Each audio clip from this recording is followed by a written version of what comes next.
আসসালামু আলাইকুম। আজকে আমরা পড়ব অষ্টম শ্রেণীর বাংলা প্রথম পত্র বইয়ের একটি কবিতা, যার নাম হচ্ছে নারী। কবিতার লেখক হচ্ছে আমাদের জাতীয় কবি কাজী নজরুল ইসলাম। তো এই কাজী নজরুল ইসলামের লেখা নারী কবিতা ব্যাখ্যা সহকারে এখন পড়ব। কবিতার শুরুতে আছে সাম্যের গান গাই। সাম্য মানে হচ্ছে সমতা বা সমান বা সমান অধিকার, এরকম সমানের গান গাই বা সমান অধিকারের কথা বলি। আমার চোখে পুরুষ রমণী কোনো ভেদাভেদ নাই। মানে এখানে কাজী নজরুল ইসলাম বলতেছে যে তার চোখে পুরুষ এবং রমণী বা পুরুষ নারী পুরুষের কোনো ভেদাভেদ নাই। বিশ্বে যা কিছু মহান সৃষ্টি চিরকল্যাণকর। মানে এই যে বিশ্বে বা এই পৃথিবীতে যা কিছু মহান সৃষ্টি বা মহৎ যা কিছু সৃষ্টি হয়েছে চিরকল্যাণকর মানে কল্যাণকর এবং মঙ্গলময় যা কিছু সৃষ্টি হয়েছে, অর্ধেক তার করিয়াছে নারী, অর্ধেক তার নর। তার মানে এই সকল কিছু, এই মহান যা কিছু সৃষ্টি হয়েছে বা কল্যাণকর যা কিছু সৃষ্টি হয়েছে পৃথিবীতে, অর্ধেক তার করেছে নারী আর অর্ধেক করেছে তার নর। মানে পুরুষ অর্ধেক করেছে এবং নারীর অর্ধেক করেছে। বিশ্বে যা কিছু এলো পাপ তাপ বেদনা অশ্রুবাড়ি, এবং পাশাপাশি বিশ্বে যত পাপ এসেছে, পাপ তাপ বা বেদনা অশ্রুবাড়ি, যত দুঃখ কষ্ট এসেছে, অর্ধেক তার আনিয়াছেন ওর, অর্ধেক তার নারী। এখানে ওই যে মহান সৃষ্টির চিরকল্যাণকর যে কাজগুলো অর্ধেক নারী আনছেন এবং অর্ধেক পুরুষ এনেছিল, ঠিক সেইভাবে বিশ্বে যা কিছু এলো পাপ তাপ মানে যত পাপ তাপ এসছে বা বেদনা অশ্রুবাড়ি এসেছে, এই সবগুলোরও অর্ধেক আনিয়েছে নর মানে অর্ধেক পুরুষ মানুষ এনেছে এবং অর্ধেক তার নারী মানে অর্ধেক এনেছে নারীরা। জগতের যত বড় বড় জয়, বড় বড় অভিযান, মানে জগতের বা এই পৃথিবীর যত বড় বড় জয় হয়েছে, যত বড় বড় অভিযান পরিচালনা করা হয়েছে, মাতা ভগ্নী ও বধূদের থেকে হইয়াছে মহিয়ান। মানে মাতা বা কারো মা, ভগ্নী বা কারো মামা বা ভগ্নী বা বধূদের বা কারো বউয়ের বা স্ত্রীর ত্যাগে হইয়াছে মহিয়ান, বা তাদের এই যে কারো মাতা ভগ্নী বা বধূরা যে ত্যাগ করছে, এই ত্যাগেই বড় বড় জয়ের বড় বড় অভিযানগুলো মহিয়ান হয়েছে। কোন রণে কত কোন দিল নর, লেখা আছে ইতিহাসে। কোন রণে মানে হচ্ছে কোন যুদ্ধে, রণ শব্দ অর্থ যুদ্ধ।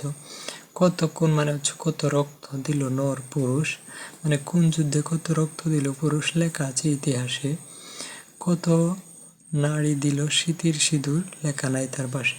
এটাতে বোঝানো হয়েছে কোন যুদ্ধে কোন পুরুষ কত রক্ত দিছে, এটা ঠিক ইতিহাসে লেখা আছে, কিন্তু তার পাশে কত নারী যে স্মৃতির সিঁদুর দিছে এটা তার পাশে লেখা নাই।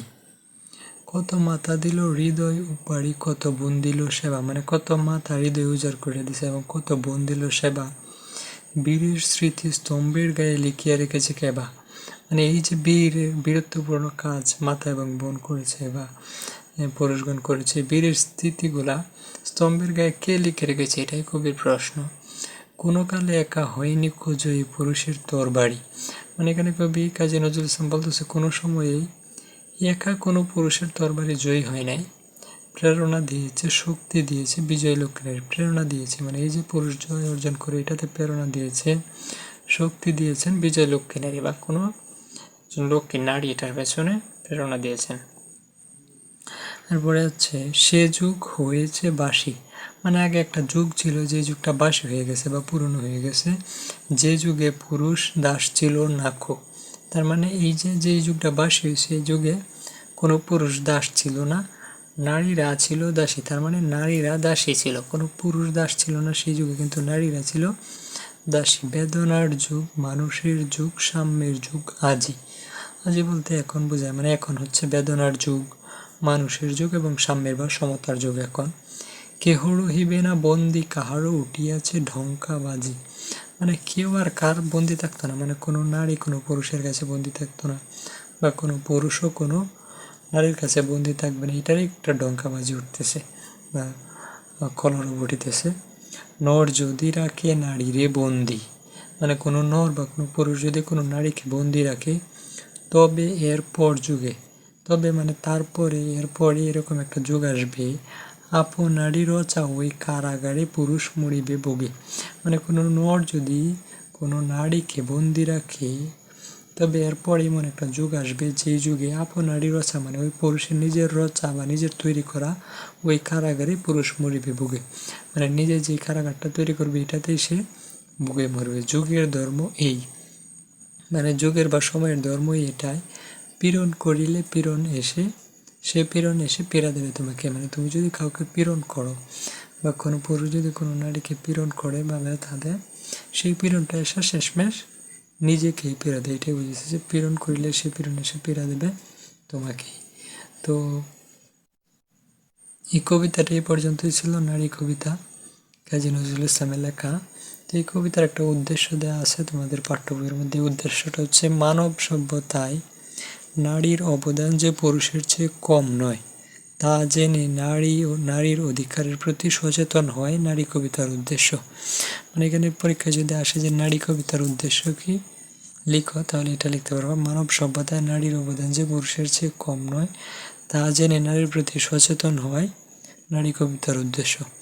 আচ্ছা, আর এই কবিতার এই পাঠ পরিচিতি থেকে কিছু প্রশ্ন হতে পারে, এটা একটু দেখি। পাঠ পরিচিতির মধ্যে আসেন নারী কবিতাটি কাজী নজরুল ইসলামের সাম্যবাদী কাব্যগ্রন্থ থেকে সংকলিত। এমন এই প্রশ্ন হতেই পারে যে নারী কবিতাটি কাজী নজরুল ইসলামের কোন কাব্যগ্রন্থিতে সংকলন করা হয়েছে? সাম্যবাদী।